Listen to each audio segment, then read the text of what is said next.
Hi there, Gary Smith here from Meteor Software. Just been working on a bug the last couple of days. I thought I'd explain it. Pretty interesting. So luckily we had unit tests for this. So to explain what's happening in the background, we've got a number of services which write log files to a system, and we've got another application that reads those log files and allows us to filter them and look for the different levels that we want.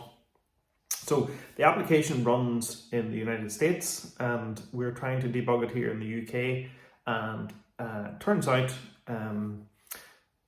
that the logs that were written, we first thing we put in is the date and time. So if the date was January, February, March, April, May, fine, no problem, but we found that there was a problem whenever we tried to look at those log files from September.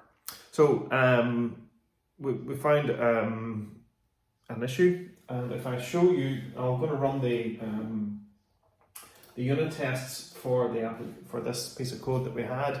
So when the unit tests were created, we created one for the typical message, and we didn't think there would be any problem with any of the other months, but it turns out we had a test that we could modify. So when this runs, you'll see, let me see, is that running?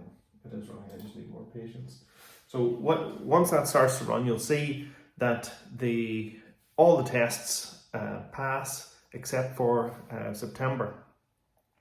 Now, why did it fail? Now, it turns out we did a little bit of research. In Java 17, there's a change that has come along since Java 11 that means that when it parses the letters for September, instead of it being AUG for August, SEP for September, OCT for October, and so on, for some reason in the EN UK, so English Great Britain locale, it's got to be SEPT, not SEP, and this is what caught us out. So we have to get around this by forcing the locale to be locale.us. In order to read the logs that were created in the United States, we need to read them in as if our locale was the US. So that's the bug. I'll just show you what was changed. So before we didn't have to specify a locale. The default was the locale of the machine, and now we have to force that to be locale.us. So just another interesting little bug. It doesn't matter how many unit tests you have, you'll always find small things like this to work on, and this is just a typical type of bug that we come across from time to time. Thank you.